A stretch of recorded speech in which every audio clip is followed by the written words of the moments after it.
Hi hello ನಮಸ್ತೆ friends, welcome back to Ankushika Kannada ಚಾನಲ್ಗೆ.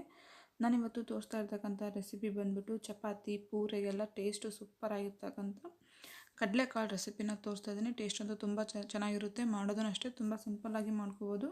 ಬೆಳಗಿನ ಬ್ರೇಕ್ಫಾಸ್ಟಿಗೆ ಚಪಾತಿ ಮಾಡ್ತಾಯಿದ್ರೆ ಅಥವಾ ಪೂರಿ ಮಾಡ್ತಾಯಿದ್ರೆ ಈ ರೆಸಿಪಿನ ನೀವು ಖಂಡಿತವಾಗೂ ಟ್ರೈ ಮಾಡ್ಬೋದು.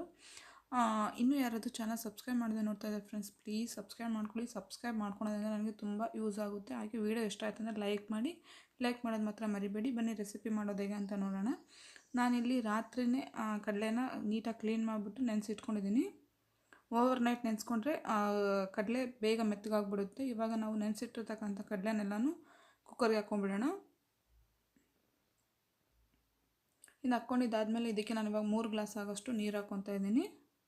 ಹಾಗೆ ರುಚಿಗೆ ತಕ್ಕಷ್ಟು ಉಪ್ಪು. ಇವಾಗ ಉಪ್ಪು ಹಾಕ್ಕೊಳೋದ್ರಿಂದ ಕಡಲೆಗೆಲ್ಲ ಚೆನ್ನಾಗಿ ಉಪ್ಪು ಹಿಡ್ಕೊಳ್ಳುತ್ತಲ್ವ, ತಿನ್ನುವಾಗ ಟೇಸ್ಟ್ ಚೆನ್ನಾಗಿರುತ್ತೆ. ಹಾಗೆ 1-2 ಪಲಾವ್ ಎಲೆ ಹಾಕ್ಕೊಂಬಿಟ್ಟು ಮೀಡಿಯಮ್ ಫ್ಲೇಮ್ ಇಟ್ಬಿಟ್ಟು 3-4 ವಿಸಿಲ್ ಹಾಕ್ಸ್ಕೊಳ್ಳಿ.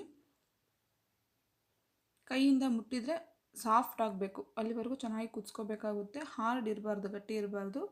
ಮುಟ್ಟಿದ ತಕ್ಷಣ ಸಾಫ್ಟ್ ಆಗಿಬಿಡ್ಬೇಕು. ಹಂಗಿದ್ರೆ ಪಲ್ಯ ಟೇಸ್ಟ್ ಚೆನ್ನಾಗಿರುತ್ತೆ. ನೋಡಿ ತೋರಿಸ್ತಾ ಇದ್ದೀನಿ, ಈ ಥರ ಇರಬೇಕು.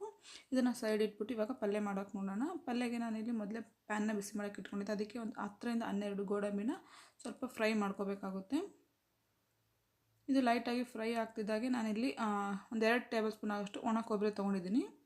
ಅದನ್ನು ಅಷ್ಟೇ ಕಲರ್ ಚೇಂಜ್ ಆಗಬೇಕು, ಅಲ್ಲಿವರೆಗೂ ಚೆನ್ನಾಗಿ ಫ್ರೈ ಮಾಡ್ಕೊಳ್ಳಿ. ಇದು ಹಾಕ್ಕೊಳ್ಳೋದ್ರಿಂದ ಟೇಸ್ಟು ಪಲ್ಯ ಒಂಥರ ಟೇಸ್ಟು ಚೆನ್ನಾಗಿ ಬರುತ್ತೆ, ಕ್ರೀಮಿಯಾಗಿ ಚೆನ್ನಾಗಿರುತ್ತೆ. ಅದಕ್ಕೋಸ್ಕರ ಇದೆಲ್ಲ ಫ್ರೈ ಆಗಿದ್ದಾದಮೇಲೆ ಮಿಕ್ಸಿ ಜಾರಿಗೆ ಹಾಕ್ಕೊಂಬಿಟ್ಟು ಇದಕ್ಕೆ ನಾನು 2 ಹಸಿಮೆಣಸಿನಕಾಯಿನ ಹಾಕ್ಕೊತಾ ಇದ್ದೀನಿ. ಇದು ಹಾಕ್ಕೊಂಡಿದ್ದಾದಮೇಲೆ ನೀರು ಹಾಕ್ಕೊಂಬಿಟ್ಟು ನುಣ್ಣಗೆ ಪೇಸ್ಟ್ ಥರ ರೆಡಿ ಮಾಡ್ಕೋಬೇಕು. ತರಿಯಾಗಿ ಏನಿರಬಾರ್ದು, ನುಣ್ಣಗೆ ಪೇಸ್ಟ್ ಥರ ರೆಡಿ ಮಾಡ್ಕೋಬೇಕು. ನೋಡಿ ತೋರಿಸ್ತಾ ಇದ್ದೀನಲ್ವ, ಈ ಥರ ಇರಬೇಕು. ಇದನ್ನು ಒಂದು ಸಪ್ರೇಟಾಗಿ ಕಪ್ಪಲ್ಲಿ ತೆಗೆದಿಟ್ಕೊತಾ ಇದ್ದೀನಿ. ಇವಾಗ ಅದೇ ಮಿಕ್ಸಿ ಜಾರಿಗೆ ಒಂದು 2 ಹಣ್ಣಾಗಿರ್ತಕ್ಕಂಥ ಟೊಮೊಟೊ ತೊಗೊಂಬಿಟ್ಟು ಇದನ್ನು ಅಷ್ಟೇ ಪ್ಯೂರಿ ಮಾಡ್ಕೋಬೇಕು. ಟೊಮೊಟೊ ಪ್ಯೂರಿ ಮಾಡ್ಕೋಬೇಕು. ಟೊಮೊಟೊ ಪ್ಯೂರಿ ಹಾಕ್ಕೊಳ್ಳೋದ್ರಿಂದ ಟೇಸ್ಟ್ ಚೆನ್ನಾಗಿರುತ್ತೆ. ಅದಕ್ಕೋಸ್ಕರ ಇದನ್ನು ಸೈಡ್ ಇಟ್ಬಿಟ್ಟು ಇವಾಗ ಒಂದು ಕಡಾಯಿ ತೊಗೊಂಡಿದ್ದೀನಿ. ಕಡಾಯಿಗೆ ಒಂದು 4-5 ಟೇಬಲ್ ಸ್ಪೂನ್ ಆಗೋಷ್ಟು ಎಣ್ಣೆ ಹಾಕ್ಕೊತಾ ಇದ್ದೀನಿ. ಎಣ್ಣೆ ಚೆನ್ನಾಗಿ ಬಿಸಿ ಆಗ್ತಿದ್ದಾಗೆ 2 ಮೀಡಿಯಮ್ ಸೈಜ್ ಆಗೋಷ್ಟು ಈರುಳ್ಳಿನ ಚಿಕ್ಕದಾಗಿ ಕಟ್ ಮಾಡಿಟ್ಕೊಂಡಿದ್ದೀನಿ. ದೊಡ್ಡದಾಗಿದ್ದರೆ 1 ತೊಗೊಳ್ಳಿ, ಸಣ್ಣದಾಗಿದ್ದರೆ 2 ತೊಗೊಂಬಿಟ್ಟು ಚಿಕ್ಕದಾಗಿ ಕಟ್ ಮಾಡಿಕೊಂಡು ಇದು ಫುಲ್ ಕಲರ್ ಚೇಂಜ್ ಆಗಿ ಹಸಿ ಸ್ಮೆಲ್ಲೆಲ್ಲ ಹೋಗ್ಬಿಟ್ಟು ಕಲರ್ ಚೇಂಜ್ ಆಗಬೇಕು. ಅಲ್ಲಿವರೆಗೂ ಚೆನ್ನಾಗಿ ಫ್ರೈ ಮಾಡ್ಕೋಬೇಕು. ಈರುಳ್ಳಿ ಎಷ್ಟು ಚೆನ್ನಾಗಿ ಫ್ರೈ ಮಾಡ್ಕೊತಾರೆ ಅಷ್ಟು ಚೆನ್ನಾಗಿ ಟೇಸ್ಟ್ ಬರುತ್ತೆ. ಹಾಗೆ ಈರುಳ್ಳಿ ಫ್ರೈ ಆಗಿದ್ದಾದಮೇಲೆ 1.5 ಟೇಬಲ್ ಸ್ಪೂನ್ ಆಗೋಷ್ಟು ಶುಂಠಿ ಬೆಳ್ಳುಳ್ಳಿ ಪೇಸ್ಟ್ ಹಾಕ್ಕೊತಾ ಇದ್ದೀನಿ. ಫ್ರೆಶ್ ಆಗಿ ಮಾಡ್ಕೊಂಡಿರೋದ್ರಿಂದ ಟೊಮೊಟೊ ಹಾಕಿದ ಮೇಲೆ ಶುಂಠಿ ಬೆಳ್ಳುಳ್ಳಿ ಪೇಸ್ಟ್ ಮಾಡ್ಕೊಂಡಿರೋದ್ರಿಂದ ಸ್ವಲ್ಪ ಕಲರ್ ಈ ಥರ ಕಾಣಿಸ್ತಾ ಇದೆ. ಇದನ್ನು ಅಷ್ಟೇ ಹಸಿ ಸ್ಮೆಲ್ ಹೋಗೋವರೆಗೂ ಚೆನ್ನಾಗಿ ಫ್ರೈ ಮಾಡ್ಕೋಬೇಕು. ಇದೆಲ್ಲ ಚೆನ್ನಾಗಿ ಫ್ರೈ ಆಗಿದ್ದಾದಮೇಲೆ ಒಂದು ಅರ್ಧ ಟೇಬಲ್ ಸ್ಪೂನ್ ಆಗೋಷ್ಟು ಅರಿಶಿನ, 1-2 ಟೇಬಲ್ ಸ್ಪೂನ್ ಆಗೋಷ್ಟು ಖಾರಕ್ಕೆ ಎಷ್ಟು ಬೇಕು ನೋಡ್ಬಿಟ್ಟು ಖಾರ, ಒಂದು ಅರ್ಧ ಟೇಬಲ್ ಸ್ಪೂನ್ ಆಗೋಷ್ಟು ಧನಿಯಾ ಪೌಡರ್, 1/4 ಟೇಬಲ್ ಸ್ಪೂನ್ ಆಗೋಷ್ಟು ಗರಂ ಮಸಾಲ ಹಾಕ್ಕೊಂಬಿಟ್ಟು ಚೆನ್ನಾಗಿ ಮಿಕ್ಸ್ ಮಾಡ್ಕೋಬೇಕು. ಡ್ರೈ ಮಸಾಲೆ ಎಲ್ಲ ಹಾಕ್ಕೊಂಡಿದ್ದಾದಮೇಲೆ ಗ್ಯಾಸ್ನ ಫುಲ್ ಲೋ ಫ್ಲೇಮಲ್ಲಿ ಇಟ್ಬಿಟ್ಟು ಮಿಕ್ಸ್ ಮಾಡ್ಕೊಳ್ಳಿ. ಇಲ್ಲಾಂದರೆ ತಲೆ ಅಂಟ್ಕೊಳಕ್ಕೆ ಸ್ಟಾರ್ಟ್ ಆಗುತ್ತೆ, ಸೀದೋಗ್ಬಿಡುತ್ತೆ ಡ್ರೈ ಇಂಗ್ರೀಡಿಯೆಂಟ್ಸ್ ಇರೋದ್ರಿಂದ. ಇದೆಲ್ಲ ಚೆನ್ನಾಗಿ ಫ್ರೈ ಆಗಿಬಿಟ್ಟು ಮೇಲ್ಗಡೆ ಎಣ್ಣೆ ಬಿಟ್ಕೋಬೇಕು. ನೋಡಿ ಇದೆಲ್ಲ ಚೆನ್ನಾಗಿ ಫ್ರೈ ಆಗಿಬಿಟ್ಟು ಮೇಲ್ಗಡೆ ಎಣ್ಣೆ ಬಿಟ್ಕೊಂಡಿದೆ. ಇವಾಗ ಇದಕ್ಕೆ ನಾವು ಟೊಮೊಟೊನ ಪ್ಯೂರಿ ಮಾಡಿಟ್ಕೊಂಡಿದ್ದೀವಲ್ವ ಅದನ್ನು ಹಾಕ್ಕೊಂಬಿಟ್ಟು ಒಂದ್ಸಲ ಚೆನ್ನಾಗಿ ಹಸಿ ಸ್ಮೆಲ್ ಹೋಗೋವರೆಗೂ ಚೆನ್ನಾಗಿ ಫ್ರೈ ಮಾಡ್ಕೋಬೇಕು. ಟೊಮೊಟೊಲಿರ್ತಕ್ಕಂಥ ಹಸಿ ಸ್ಮೆಲ್ ಹೋಗೋವರೆಗೂ ಚೆನ್ನಾಗಿ ಫ್ರೈ ಮಾಡ್ಕೋಬೇಕಾಗುತ್ತೆ. ನೋಡಿದ್ರೇ ಪಲ್ಯ ಮಾಡ್ತಿರುವಾಗ ನೋಡಿದ್ರೇ ಎಷ್ಟು ಟೇಸ್ಟ್ ಅನಿಸುತ್ತೆ, ಬಾಯಲ್ಲಿ ಯಾವಾಗ ತಿಂತೀವಿ ಅನಿಸುತ್ತೆ.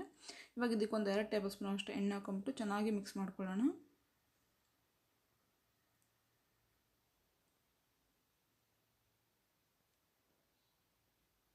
ನೋಡಿ ಇದೆಲ್ಲ ಚೆನ್ನಾಗಿ ಮಿಕ್ಸ್ ಆಗಿದ್ದಾದಮೇಲೆ ಮೇಲ್ಗಡೆ ಎಣ್ಣೆ ಬಿಟ್ಕೊಂಡಿದೆ. ನೋಡಿ ಎಷ್ಟು ಚೆನ್ನಾಗಿ ಎಣ್ಣೆ ಬಿಟ್ಕೊಂಡಿದೆ. ಇವಾಗ ಇದಕ್ಕೆ ನಾವು ಇನ್ನೊಂದ್ಸಲ ಚೆನ್ನಾಗಿ ಮಿಕ್ಸ್ ಮಾಡ್ಕೋಬೇಕು.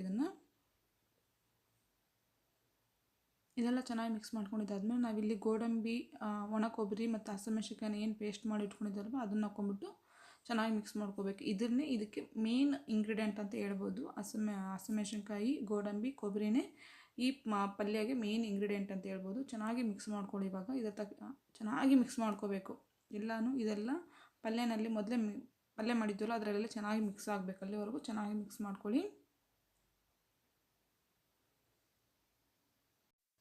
ಇವಾಗ ಇದನ್ನು ಚೆನ್ನಾಗಿ ಕುದಿಯೋದಕ್ಕೆ ಬಿಟ್ಬಿಟ್ಟು ಮೇಲ್ಗಡೆ ಎಲ್ಲ ಎಣ್ಣೆ ಬಿಟ್ಕೋಬೇಕು. ನೋಡಿ ಮೇಲ್ಗಡೆ ಎಲ್ಲ ಎಣ್ಣೆ ಕಾಣಿಸ್ತಾ ಇದೆ. ಇವಾಗ ಇದನ್ನು ಇನ್ನೊಂದ್ಸಲ ಚೆನ್ನಾಗಿ ಮಿಕ್ಸ್ ಮಾಡ್ಕೊಂಬಿಡೋಣ. ಟೇಸ್ಟ್ ಅಂತೂ ತುಂಬ ಚೆನ್ನಾಗಿರುತ್ತೆ. ಇವನ್ ಚಪಾತಿಗಿಂತ ಪೂರಿಗಂತೂ ಹೇಳಿ ಮಾರ್ಸಿರ್ತಕ್ಕಂಥ ಕಾಂಬಿನೇಷನ್ ಅಂತ ಹೇಳ್ಬೋದು. ಹಾಗೆ ನಾನಿಲ್ಲಿ ಮೊದಲೇ ಕುದಿಸಿರ್ತಕ್ಕಂಥ ಕಡಲೆಕಾಳನ್ನ ನೀರು ಸಮೇತನ ಹಾಕ್ಕೊತಾ ಇದ್ದೀನಿ, ನೀರೇನು ತೆಗಿತಾ ಇಲ್ಲ, ನೀರು ಸಮೇತನ ಹಾಕ್ಕೊಂಬಿಟ್ಟು ಒಂದ್ಸಲ ಚೆನ್ನಾಗಿ ಮಿಕ್ಸ್ ಮಾಡ್ಕೋಬೇಕು. ಕಡಲೆ ಎಲ್ಲ ಮಸಾಲೆ ಎಲ್ಲ ಕಡಲೆಗೆ ಅಂಟ್ಕೋಬೇಕು, ಅಲ್ಲಿವರೆಗೂ ಚೆನ್ನಾಗಿ ಮಿಕ್ಸ್ ಮಾಡ್ಕೊಳ್ಳಿ. ನೋಡಿ ಇದೆಲ್ಲ ಚೆನ್ನಾಗಿ ಮಿಕ್ಸ್ ಮಾಡ್ಕೊಂಡಿದ್ದಾದಮೇಲೆ ಇದನ್ನು ಮುಚ್ಚಿಬಿಟ್ಟು ಚೆನ್ನಾಗಿ ಕುದಿಸ್ಕೋಬೇಕಾಗುತ್ತೆ. ಆದರೆ ಮಧ್ಯದಲ್ಲಿ ಕೈ ಆಡಿಸ್ತಾನೆ ಇರಬೇಕು, ಹಾಗೆ ಬಿಡಬೇಡಿ, ತಳ ಅಂಟ್ಕೊಳ್ಳುತ್ತೆ.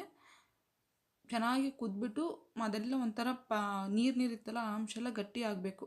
ನೋಡಿ ಇವಾಗೆಲ್ಲ ಚೆನ್ನಾಗಿ ಮಿಕ್ಸ್ ಆಗಿಬಿಟ್ಟು ಇದು ಪಲ್ಯನೂ ಅಷ್ಟೇ ಗಟ್ಟಿಯಾಗಿದೆ.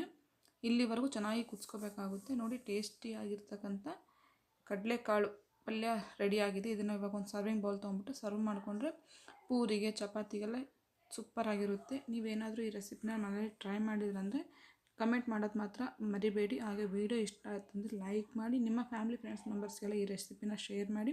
ಇನ್ಯಾವುದಾದ್ರೂ ನಿಮಗೆ ರೆಸಿಪಿ ಬೇಕಂದರೆ ಕಮೆಂಟ್ ಬಾಕ್ಸಲ್ಲಿ ಕಮೆಂಟ್ ಮಾಡಿ ಹೇಳಿ, ನಾನು ರೆಸಿಪಿನ ಟ್ರೈ ಮಾಡ್ತೀನಿ. ಮುಂದಿನ ವೀಡಿಯೋದಲ್ಲಿ ಸಿಗ್ತೀನಿ ಫ್ರೆಂಡ್ಸ್. ಅಲ್ಲಿವರೆಗೂ ನಮಸ್ಕಾರ.